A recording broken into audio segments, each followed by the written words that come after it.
കൂട്ടുകാരെ, എല്ലാവർക്കും നീച്ചൂസ് വേൾഡിൻ്റെ പുതിയൊരു വീഡിയോയിലേക്ക് സ്വാഗതം. എല്ലാവരും സുഖമായിട്ടിരിക്കുന്നെന്ന് വിശ്വസിക്കുന്നു. ഞങ്ങളിവിടെ സുഖമായിട്ടിരിക്കുകയാണ്.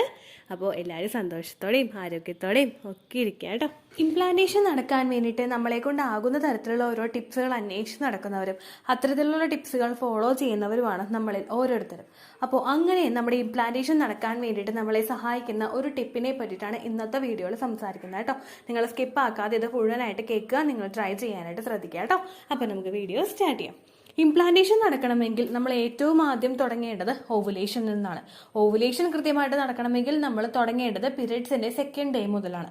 പീരിയഡ്സിന്റെ സെക്കൻഡ് ഡേ ആണ് ഏതൊക്കെ ഫോളിക്കിൾസ് ആണ് ഓവുലേഷന് വേണ്ടിയിട്ട് പ്രിപ്പയർ ആകുന്നോ ആ ഫോളിക്കിൾസ് മുൻപോട്ടേക്ക് വന്ന് അവരുടെ ഗ്രോത്ത് അവിടെ തുടങ്ങുന്നത്. ഫോളിക്കുലർ സ്റ്റഡി നടത്തിയോ അല്ലെങ്കിൽ കൃത്യമായിട്ട് ഓവുലേഷൻ നടക്കുന്നവരിൽ സെർവിക്കൽ മ്യൂക്കസ് വെച്ചിട്ടോ നമുക്ക് ഓവുലേഷൻ നടക്കുന്നതിന്റെ ലക്ഷണങ്ങൾ ഐഡന്റിഫൈ ചെയ്തിട്ടോ ഓവുലേഷൻ ആയി എന്ന് മനസ്സിലാക്കാനായിട്ട് സാധിക്കും. ഇവിടെ ഫോളിക്കുലർ സ്റ്റഡിക്ക് പോയിട്ടുള്ള ആളുകൾക്ക് മനസ്സിലാകും. പീരിയഡ്സിന്റെ ആ ഒരു 7th ഡേ അല്ലെങ്കിൽ 8th ഡേ മുതൽ നമുക്ക് ഫോളിക്കുലർ സ്റ്റഡി തുടങ്ങുകയാണെങ്കിൽ അവിടെ മുതൽ നമ്മുടെ അണ്ടത്തിന് എത്രത്തോളം വളർച്ചയുണ്ടാകും എന്നറിയാനായിട്ട് നമുക്ക് സാധിക്കും. സാധാരണയായിട്ട് അണ്ടത്തിന്റെ വളർച്ച കുറയുകയാണെങ്കിൽ ഡോക്ടേഴ്സ് ലെട്രോസോളിന്റെ മെഡിസിൻ നമുക്ക് അടുത്ത സൈക്കിളിൽ തരും. അതല്ലെങ്കിൽ നമ്മൾ HCGയുടെ ഇഞ്ചക്ഷൻ വെക്കും. ചില ഡോക്ടേഴ്സ് നമ്മളോട് പറയാറുണ്ട് ഫുഡിന്റെ കാര്യത്തിൽ ശ്രദ്ധിക്കാൻ വേണ്ടിയിട്ട്.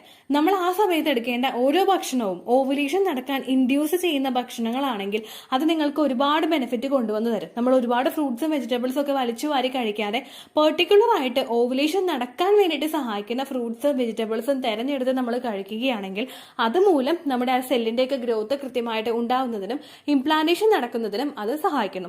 അപ്പൊ അങ്ങനെയുള്ള ഒരു ഫ്രൂട്ടിനെ പറ്റിയിട്ടാണ് സംസാരിക്കുന്നത്. ഇവിടെ സംസാരിക്കാൻ പോകുന്നത് മൊസംബിയെ പറ്റിയിട്ടാണ്. നമുക്ക് എല്ലാവർക്കും ഫ്രൂട്ട് ഷോപ്പുകളിലൊക്കെ ഈസിലി അവൈലബിൾ ആയിട്ടുള്ള ഒരു ഫ്രൂട്ടാണ് മൊസംബി എന്ന് പറയുന്നത്. ഏറ്റവും കൂടുതൽ നമ്മൾ മൊസംബി കഴിക്കുന്നത് ജ്യൂസ് അടിച്ചിട്ടാണ്. മൊസംബി മേടിച്ച് നമ്മൾ ജ്യൂസ് അടിച്ച് കുടിക്കുന്നത് ഒരുപാട് പേരിൽ, സ്ത്രീകളിലും പുരുഷന്മാരിലും അവരുടെ ഫെർട്ടിലിറ്റി ഇൻക്രീസ് ചെയ്യാൻ വേണ്ടിയിട്ട് ഒരുപാട് സഹായിക്കുന്നുണ്ട്. മൊസംബിയിൽ ഒരുപാട് ന്യൂട്രിയൻസ് അടങ്ങിയിട്ടുണ്ട്. അത് ഏതൊക്കെയാണെന്ന് വെച്ച് കഴിഞ്ഞാൽ vitamin C, copper, zinc, iron, calcium, potassium. ഈ വിറ്റമിൻ സി ഒക്കെ നമുക്ക് ഓവുലേഷൻ നടക്കാൻ വേണ്ടി മാത്രമല്ല, നമ്മളിൽ ഇംപ്ലാന്റേഷൻ നടക്കുന്നുണ്ടെങ്കിൽ ആ ഇംപ്ലാന്റേഷനെ സപ്പോർട്ട് ചെയ്തിട്ട് നമ്മുടെ ഫെർട്ടിലിറ്റിയെ സപ്പോർട്ട് ചെയ്യാൻ വേണ്ടിയിട്ടും ഇതൊക്കെ സഹായിക്കുന്നുണ്ട്. കുഞ്ഞിന് മറ്റുള്ള ഡിഫിക്കൽട്ടീസ് ഒന്നും ഇല്ലാതെ ഇംപ്ലാന്റേഷൻ നടന്നു കഴിഞ്ഞാലും എൻഡോമെട്രിയൽ ലൈനിങ് ഒന്നും ഷെഡ് ആവാതെ യൂട്രസിലോട്ടുള്ള ബ്ലഡ് സർക്കുലേഷൻ കൃത്യമായിട്ട് കുട്ടിയിലോട്ട് എത്താൻ വേണ്ടിയിട്ട് ഒക്കെ സഹായിക്കുന്നുണ്ട് ഈ ന്യൂട്രിയൻസ് ഒക്കെ. അപ്പൊ നിങ്ങൾ മൊസംബി ജ്യൂസ് അടിച്ചു കുടിക്കുന്നത് ഒരുപാട് സഹായിക്കും. രണ്ടാമത്തെ ഒരു ബെനിഫിറ്റ് എന്ന് പറയുന്നത് ഇത് ഡൈജഷനെ ഒരുപാട് സഹായിക്കും. നമ്മൾ ഡൈജഷൻ എന്ന് കേൾക്കുമ്പോൾ, അതായത് ദഹന പ്രക്രിയ എന്ന് പറയുമ്പോഴേക്കും നമ്മൾ ചിന്തിക്കുന്നത് ഭക്ഷണം ദഹിക്കുന്നു, നമുക്ക് മോശനായിട്ട് അത് പോകുന്നു, ഈ കാര്യമാണ് നമ്മൾ ചിന്തിക്കുന്നത്. പക്ഷേ നമ്മൾ കഴിക്കുന്ന ഭക്ഷണം അത് ഏതുമായിക്കോളട്ടെ നമ്മുടെ ശരീരത്തിൽ കൃത്യമായിട്ട് ദഹിച്ച് അതിന്റെ ഘടകങ്ങളെല്ലാം നമ്മളുടെ മറ്റുള്ള ഓരോ ശരീര ഭാഗങ്ങൾക്കും കിട്ടിക്കഴിഞ്ഞാൽ മാത്രമേ അതിന് വളരാനായിട്ട് സാധിക്കുള്ളൂ. വളരാൻ വേണ്ടുന്ന പോഷകങ്ങളൊക്കെ കിട്ടുകയുള്ളൂ. അതിന് വേണ്ടിയിട്ട് നടക്കണമെങ്കിൽ, അത് കൃത്യമായിട്ട് മുൻപോട്ട് പോകണമെങ്കിൽ നമ്മുടെ ഡൈജഷൻ അഥവാ ദഹന പ്രക്രിയ കൃത്യമായിട്ട് നടക്കണം. ഡൈജഷൻ അല്ലെങ്കിൽ ദഹനം നമ്മുടെ ശരീരത്തിൽ കൃത്യമായിട്ട് നടന്നിട്ടില്ല എങ്കിൽ നമുക്ക് ഗ്രോത്ത് ഉണ്ടാവില്ല, കുഞ്ഞിനാണെങ്കിലും വളർച്ച ഉണ്ടാവില്ല, കിട്ടുന്ന ന്യൂട്രിയൻസ് ഒന്നും കിട്ടാതെ വന്നു കഴിഞ്ഞാൽ നമ്മൾ വലിച്ചു വാരി കഴിക്കുന്നുണ്ട് പക്ഷെ ഒന്നും തന്നെ ഗുണങ്ങൾ കിട്ടുന്നില്ലാത്തൊരവസ്ഥയിലോട്ട് മാറും. നമുക്ക് വയറിന്റെ ബുദ്ധിമുട്ടുകളും പ്രശ്നങ്ങളും ഒക്കെ ഉണ്ടാകും. നമുക്ക് ഇംപ്ലാന്റേഷനെ തന്നെ അത് സാരമായിട്ട് ബാധിക്കുകയും ചെയ്യും. അപ്പൊ അതൊക്കെ ഒന്ന് പ്രിവെന്റ് ചെയ്യാൻ വേണ്ടിയിട്ട് ഈ മൊസംബി ജ്യൂസ് അടിച്ചു കുടിക്കുന്നത് സഹായിക്കുന്നുണ്ട് കേട്ടോ. പിന്നെ നമ്മുടെ ഇമ്മ്യൂണിറ്റി ഒന്ന് വർദ്ധിപ്പിക്കാൻ വേണ്ടിയിട്ട് വെയിറ്റ് മാനേജ്മെന്റ്, നമുക്ക് വെയിറ്റ് എത്രത്തോളം രീതിക്ക് വേണം, വെയിറ്റ് ഒന്ന് കൺട്രോൾ ചെയ്യാൻ വേണ്ടിയിട്ട്, ഹെൽത്തി ആയിട്ടുള്ള രീതിക്ക് വെയിറ്റ് മെയിൻറ്റെയിൻ ചെയ്യാൻ വേണ്ടിയിട്ട് ഈ മൊസംബി സഹായിക്കുന്നു. അത് മാത്രമല്ല ഇതിലെ ഏറ്റവും നല്ലൊരു ബെനിഫിറ്റ് എന്ന് പറയുന്നത് ബ്ലഡ് സർക്കുലേഷൻ ഇംപ്രൂവ് ചെയ്യുന്നു. ബ്ലഡ് സർക്കുലേഷൻ എന്ന് ഒരുപാട് നമ്മുടെ വീഡിയോസിൽ നിങ്ങൾ കേട്ടിട്ടുണ്ടാകും, വീഡിയോസ് ഫോളോ ചെയ്യുന്ന ആളുകൾ. പക്ഷേ ബ്ലഡ് സർക്കുലേഷൻ എന്ന് പറയുന്നത് അതിൻ്റെതായിട്ടുള്ള ഒരുപാട് ബെനിഫിറ്റ് നമ്മളുടെ ശരീരത്തിലുണ്ട് കൃത്യമായിട്ട് ബ്ലഡ് സർക്കുലേഷൻ എത്തുന്നത് മൂലം. കാരണം ബ്ലഡ് സർക്കുലേഷൻ കൃത്യമായിട്ട് നടന്നിട്ടുണ്ടെങ്കിൽ കുഞ്ഞിന് കിട്ടേണ്ട കാര്യങ്ങൾ കുഞ്ഞിന് കിട്ടുകയുള്ളൂ. ഒരുപാട് പേര് കേട്ടിട്ടുണ്ടാകും സ്കാനിങ് ചെയ്യുമ്പോഴേക്കും യൂട്രസിൽ കുഞ്ഞിനോട്ടുള്ള ബ്ലഡ് സർക്കുലേഷൻ കുറവാണ്, അങ്ങനെ കുറഞ്ഞു കഴിഞ്ഞാൽ കുഞ്ഞിന്റെ വളർച്ച അവിടെ നിന്ന് പോകും, ഗ്രോത്ത് ഉണ്ടാവില്ല, ഹാർട്ട് ബീറ്റ് ഉണ്ടാവില്ല, ഇങ്ങനെയുള്ള ബുദ്ധിമുട്ടുകളൊക്കെ ഉണ്ടാകും. അപ്പോൾ ബ്ലഡ് സർക്കുലേഷൻ ഒന്ന് വർദ്ധിപ്പിക്കുന്നതിന് വിറ്റമിൻ സി അടങ്ങിയിട്ടുള്ള മൊസംബി കഴിക്കുന്നത് നിങ്ങളെ സഹായിക്കുന്നു. അത് മാത്രമല്ല പീരിയഡ്സിന്റെ സെക്കൻഡ് ഡേ മുതൽ നമ്മൾ ഇത് എടുക്കുന്നത് ഓവുലേഷൻ നടക്കാനായിട്ടുള്ള സാധ്യതകളെ വർദ്ധിപ്പിക്കുന്നതിന് വേണ്ടിയിട്ട് സഹായിക്കുന്നു. ക്വാളിറ്റി ഉള്ള അണ്ടം പ്രൊഡ്യൂസ് ആയിട്ട് അത് നല്ല രീതിയിൽ ഗ്രോത്ത് എത്തി നല്ല ക്വാളിറ്റിയോടുകൂടി റപ്ചർ ആവുന്നതിന് ഇത്തരത്തിൽ വിറ്റമിൻ സി അടങ്ങിയിട്ടുള്ള നമ്മുടെ മൊസംബി കഴിക്കുന്നത് സഹായിക്കുന്നു. അതുമാത്രമല്ല സെൽ ഡാമേജ് ഉണ്ടാവുന്നത് പ്രിവെന്റ് ചെയ്യുന്നതിനും ഇത് ഹെൽപ്പ് ചെയ്യുന്നു. സെൽ ഡാമേജ് എന്ന് പറയുന്നത് സാധാരണയായിട്ട് ഈ സെൽ ഡാമേജ് ഇല്ലാതെ കൃത്യമായിട്ടൊരു പാർട്ടീഷൻ അവിടെ നടക്കുകയാണെങ്കിൽ അവിടെ ക്രോമസോമൽ അബ്നോർമാലിറ്റീസ് പോലുള്ള ബുദ്ധിമുട്ടുകൾ ഉണ്ടാകുന്നത് പ്രിവെന്റ് ചെയ്യുന്നതിന് അത് സഹായിക്കുന്നു. നേരെ മറിച്ച് സെൽ ഡിവിഷൻ നടക്കുന്നതിൽ എന്തെങ്കിലും ബുദ്ധിമുട്ടുകൾ ഉണ്ടെങ്കിൽ, സെല്ലിന് ഡാമേജ് ഉണ്ടെങ്കിലൊക്കെ ക്രോമസോമൽ അബ്നോർമാലിറ്റീസ്, ജനിതക വൈകല്യങ്ങൾ കുഞ്ഞിനുണ്ടാകുന്നതിന് അത് കാരണമാകുന്നു. ക്രോമസോമൽ അബ്നോർമാലിറ്റീസ് കുഞ്ഞിന് ഉണ്ടാവുകയാണെങ്കിൽ ചിലപ്പോൾ നമുക്ക് തന്നെ ശരീരം തന്നെ അബോർട്ട് ചെയ്ത് കളയുന്ന ഒരു സിറ്റുവേഷൻ വരുന്നു, അല്ലെങ്കിൽ നമ്മൾ തന്നെ ഡിയാൻസ് ചെയ്ത് മാറ്റേണ്ട ഒരു സിറ്റുവേഷൻ അവിടെ വരികയാണ് ചെയ്യുന്നത് കേട്ടോ. അത് മാത്രമല്ല ഇതിലടങ്ങിയിട്ടുള്ള സിങ്കും നമ്മുടെ എഗ്ഗിന്റെ ഗ്രോത്ത് കൃത്യമായിട്ട് നടക്കുന്നതിന് വേണ്ടിയിട്ട് സപ്പോർട്ട് ചെയ്യുന്നു. അപ്പോൾ നിങ്ങൾ മൊസംബി കുടിക്കാനായിട്ട് പ്രത്യേകം നിങ്ങൾ ശ്രദ്ധിക്കുക. ജ്യൂസ് അടിച്ച് അതിന്റെ നീരും അതുപോലെ അതിന്റെ സത്തും കുറച്ചൊക്കെ അതിന്റെ സത്തൊക്കെ എടുത്തിട്ട് നിങ്ങൾ വിറ്റമിൻ സി അടങ്ങിയിട്ടുള്ള ഈ മൊസംബി കഴിക്കുന്നത് നല്ലതാണ്. അത് മാത്രമല്ല PCOD ഉള്ള ആളുകൾക്കുണ്ടാകുന്ന മറ്റൊരു ബുദ്ധിമുട്ടാണ് അവരുടെ ഷുഗർ ലെവൽ ഇൻക്രീസ് ചെയ്യാനായിട്ടുള്ള ഒരു സാധ്യത. ഇങ്ങനെയുള്ള സിറ്റുവേഷൻസ് ഉള്ള ആളുകൾക്ക് അത് കൺട്രോൾ ചെയ്യുന്നതിന് വേണ്ടിയിട്ട് ഈ മൊസംബി ഉപയോഗിക്കുന്നത് സഹായിക്കുന്നു. നമ്മൾ PCOD ഉള്ള ആളുകൾക്ക് ഓൾറെഡി അവർ ഡയബറ്റിക് ആണെങ്കിൽ പ്രഗ്നന്റ് ആകുന്ന സമയത്ത് ജസ്റ്റേഷണൽ ഡയബറ്റീസ് പോലുള്ള ബുദ്ധിമുട്ടുകൾ അവർക്ക് ഉണ്ടാകാനായിട്ട് ചാൻസ് ഉണ്ട്. അങ്ങനെയുള്ള സിറ്റുവേഷൻസ് ഒക്കെ പ്രിവെന്റ് ചെയ്യാൻ വേണ്ടിയിട്ട് മൊസംബി എടുക്കുന്നത് നിങ്ങളെ സഹായിക്കുന്നു. അടുത്തൊരു ബെനിഫിറ്റ് എന്ന് പറയുന്നത് ഇതിൽ ഫോളിക് ആസിഡിന്റെ കണ്ടന്റ് അടങ്ങിയിട്ടുണ്ട്. ഫോളിക് ആസിഡ് കുഞ്ഞിന്റെ പ്രാരംഭഘട്ട വളർച്ചയ്ക്കൊക്കെ ഭയങ്കര അത്യന്താപേക്ഷിതമായിട്ടുള്ള ഒരു കാര്യമാണ്. ഫോളിക് ആസിഡിന്റെ ഡെഫിഷ്യൻസി കുഞ്ഞിനുണ്ടാവുകയാണെങ്കിൽ കുഞ്ഞിന് ന്യൂറൽ ട്യൂബ് ഡിഫക്ട്സ് ഉണ്ടാകാനായിട്ട് ചാൻസ് ഉണ്ട്. പ്രഗ്നൻസിയുടെ ആദ്യത്തെ ട്രൈമസ്റ്ററിന്റെ ആ ഒരു മാസങ്ങളിലൊക്കെയാണ് ഈ ഫോളിക് ആസിഡിന്റെ റിക്വയർമെന്റ് നമ്മുടെ ശരീരത്തിൽ ഭയങ്കരമായിട്ട് കൂടുന്നത്. ഈ സമയത്ത് അതിന്റെ ഡെഫിഷ്യൻസീസ് ഉണ്ടാകുന്നതാണ് കുഞ്ഞിന്റെ വളർച്ച കുറവിനും അതുപോലെ ന്യൂറൽ ട്യൂബ് ഡിഫക്ട്സ് ഉണ്ടാകുന്നതിനും കാരണമാവുന്നത്. അതുകൊണ്ട് അത് പ്രിവെന്റ് ചെയ്യാൻ വേണ്ടിയിട്ട് പീരിയഡ്സിന്റെ സമയം മുതൽക്കേ തന്നെ നിങ്ങളിത് ഉപയോഗിക്കുന്നത് അത്തരത്തിലുള്ള ഡിഫക്ട്സ് ഒക്കെ കുഞ്ഞിന് വരുന്നത് പ്രിവെന്റ് ചെയ്യാൻ വേണ്ടിയിട്ട് ഒരു പരിധി വരെ സഹായിക്കുന്നു.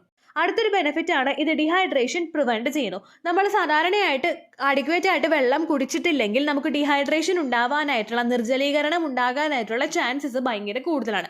പ്രഗ്നൻസിയുടെ പ്രാരംഭഘട്ടങ്ങളിൽ, അതായത് ഇപ്പോൾ നമ്മൾ ഒവുലേഷൻ കഴിഞ്ഞിട്ടുള്ള സമയത്ത് നമുക്ക് ഇംപ്ലാന്റേഷൻ ആയി കഴിഞ്ഞാൽ നമ്മളത് അറിയാതിരിക്കുന്ന സമയത്ത് ഡീഹൈഡ്രേഷൻ നമുക്ക് ഉണ്ടായി കഴിഞ്ഞാൽ, അതായത് നമ്മൾ പ്രഗ്നന്റ് ആകുന്ന സമയം മുതൽ തന്നെ കുഞ്ഞിന് ഒരുപാട് വെള്ളത്തിന്റെ കണ്ടന്റ് ആവശ്യമാണ്. ഈ സമയത്ത് കുഞ്ഞിലോട്ട് അത് എത്തിക്കാൻ പറ്റാത്ത ആളുകൾക്ക്, അഡിക്വേറ്റ് ആയിട്ട് വെള്ളം കുടിക്കാത്ത ആളുകളൊക്കെ മുസംബി എടുക്കുകയാണെങ്കിൽ, അത് ഓൾട്ടർനേറ്റീവ് ആയിട്ട് എടുക്കുകയാണെങ്കിൽ നിങ്ങളുടെ ശരീരത്തിൽ നിർജ്ജലീകരണം ഉണ്ടാകുന്നത് പ്രിവെന്റ് ചെയ്യുന്നതിന് വേണ്ടിയിട്ട് ഇത് സഹായിക്കുന്നു. പ്രഗ്നൻസിയുടെ പ്രാരംഭഘട്ടങ്ങളിൽ നമുക്ക് നിർജ്ജലീകരണം ഉണ്ടായിക്കഴിഞ്ഞാൽ കുഞ്ഞിന്റെ ഗ്രോത്തിനെ എഫക്ട് ചെയ്യാനായിട്ട് ചാൻസ് ഉണ്ട് കേട്ടോ. അതുകൊണ്ട് അതില്ലാതിരിക്കാൻ വേണ്ടിയിട്ടുള്ള കാര്യങ്ങളും നിങ്ങൾ കൃത്യമായിട്ട് എടുക്കുക. അതുപോലെ തന്നെ ഇതിലും വിറ്റമിൻ സിയുടെ കണ്ടന്റ് കൂടുതലായിട്ട് അടങ്ങിയത് കൊണ്ട് കുഞ്ഞിന്റെയും അതുപോലെ അമ്മയുടെയും ഗ്രോത്തിന് വേണ്ടിയിട്ട് ഇത് ഒരുപാട് സഹായിക്കുന്നുണ്ട്. കാരണം അമ്മയും കുഞ്ഞും ഒരുപോലെ തന്നെ അവരുടെ ശരീരത്തിനെ ഹെൽത്തി ആയിട്ട് മെയിൻറ്റെയിൻ ചെയ്ത് കൊണ്ടുപോയാൽ മാത്രമേ നമുക്ക് അവിടെ പ്രഗ്നൻസി മുൻപോട്ടേക്ക് പോവുകയുള്ളൂ. കുഞ്ഞിന് വഹിച്ചുകൊണ്ട് മുൻപോട്ടേക്ക് പോകാൻ വേണ്ടിയിട്ടുള്ള ഒരു ഹെൽത്ത് കണ്ടീഷൻ അമ്മയ്ക്ക് ഇല്ലെങ്കിൽ അവിടെ നമ്മൾ തന്നെ ആ ഒരു പ്രഗ്നൻസി ടെർമിനേറ്റ് ചെയ്ത് കളയേണ്ട സിറ്റുവേഷൻസ് ഒക്കെ ഉണ്ടാകും. അത് പ്രിവെന്റ് ചെയ്യാൻ വേണ്ടിയിട്ട് നിങ്ങൾക്ക് ഇത് ഉപയോഗിക്കാവുന്നതാണ് കേട്ടോ. അപ്പോൾ ഓൾമോസ്റ്റ് നിങ്ങൾക്ക് മനസ്സിലായി കാണുമെന്ന് വിശ്വസിക്കുന്നു. നമ്മുടെ പ്രഗ്നൻസി ആകുന്ന സമയം മുതൽ, എഗ് ഗ്രോത്തിന്റെ സ്റ്റേജ് മുതൽ ഇംപ്ലാന്റേഷൻ നടന്ന് പ്രഗ്നൻസി സക്സസ്ഫുൾ ആയിട്ട് മുൻപോട്ടേക്ക് പോകുന്നതിന് വരെ ഈ ഒരു മൊസംബി ഉപയോഗിക്കുന്നത് നിങ്ങളെ സഹായിക്കും. ഏകദേശം നിങ്ങൾക്ക് ഇംപ്ലാന്റേഷൻ നടക്കുന്ന സമയം വരെയൊക്കെ ഇത് കുടിക്കാവുന്നതാണ്. നമ്മൾ വിറ്റമിൻ സി അടങ്ങിയിട്ടുണ്ട്, ഇത്രയധികം ബെനിഫിറ്റ് ഉണ്ട് എന്നുള്ളൊരു കാര്യം കൊണ്ട് എല്ലാ ദിവസവും ഇത് എടുക്കണമെന്നില്ല.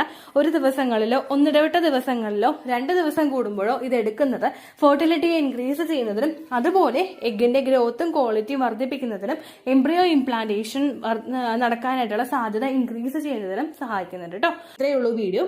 യൂസ്ഫുൾ ആയി കാണുമെന്ന് വിശ്വസിക്കുന്നു. യൂസ്ഫുൾ ആവുന്നുണ്ടെങ്കിൽ ലൈക്ക് ചെയ്യുക, ഫ്രണ്ട്സിനൊക്കെ ഷെയർ ചെയ്ത് കൊടുക്കുക കേട്ടോ. എന്തെങ്കിലും സംശയം ഉണ്ടെങ്കിൽ നിങ്ങൾ കമൻസിൽ ചോദിക്കുക. പണ്ടത്തെ വീഡിയോയ്ക്ക് കമൻസ് ഇടുന്നവർക്ക് റിപ്ലൈ ലഭിക്കുന്നില്ലെങ്കിൽ ലേറ്റസ്റ്റ് ആയിട്ട് ഞാൻ ഏത് വീഡിയോ ആണോ അപ്ലോഡ് ചെയ്യുന്നത് അതിന് താഴെ കമൻറ്റ് ഒന്ന് കോപ്പി പേസ്റ്റ് ചെയ്യാനായിട്ട് ശ്രദ്ധിക്കുക കേട്ടോ. അതുപോലെ ഓവുലേഷൻ ഡേറ്റ് കാൽക്കുലേറ്റ് ചെയ്ത് തരാനായിട്ട് റിക്വസ്റ്റ് ചെയ്യുന്ന ആളുകൾ എത്രയാണോ സൈക്കിൾ ലെങ്ത് അത് മെൻഷൻ ചെയ്യാനായിട്ട് ശ്രദ്ധിക്കുക. സൈക്കിൾ ലെങ്ത് എന്നതുകൊണ്ട് ഉദ്ദേശിച്ചത് ഓരോ മാസവും എത്ര ദിവസം കൂടുമ്പോഴാണോ ബ്ലീഡിങ് വരുന്നത് അതാണ് സൈക്കിൾ ലെങ്ത്. കഴിഞ്ഞ മാസം ഒരു 8-ാം തീയതിയാണ് ബ്ലീഡിങ് ആയതെങ്കിൽ ഈ മാസം 6-ാം തീയതിയാണ് ബ്ലീഡിങ് ആയതെങ്കിൽ കഴിഞ്ഞ മാസം 8-ാം തീയതി മുതൽ ഈ മാസം 6-ാം തീയതി വരെ എത്ര ദിവസമുണ്ടോ അത് കാലണ്ടറിൽ എണ്ണി തിട്ടപ്പെടുന്നതാണ് നിങ്ങളുടെ സൈക്കിൾ ലെങ്ത്. സൈക്കിൾ ലെങ്ത് നമ്മൾ കൃത്യമായിട്ട് കാൽക്കുലേറ്റ് ചെയ്യുകയാണെങ്കിൽ ഓവുലേഷൻ ഡേറ്റ് എളുപ്പത്തിൽ കണ്ടുപിടിക്കാൻ വേണ്ടിയിട്ട് ഒരുപാട് ആപ്ലിക്കേഷൻസും ഒരുപാട് ഓൺലൈൻ ആയിട്ടുള്ള വെബ്സൈറ്റുകളും ഇന്ന് നമുക്ക് അവൈലബിൾ ആണ്.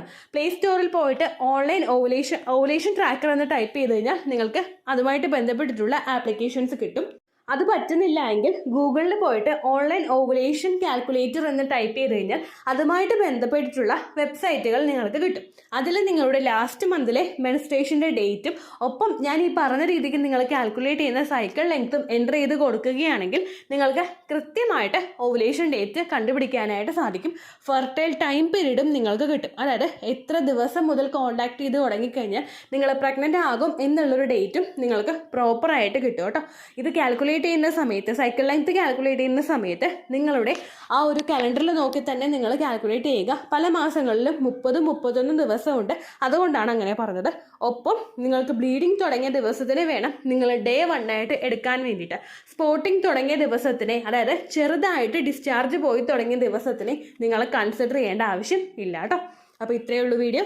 അടുത്തൊരു വീഡിയോ ആയിട്ട് നമുക്ക് വീണ്ടും കാണാം. ബൈ.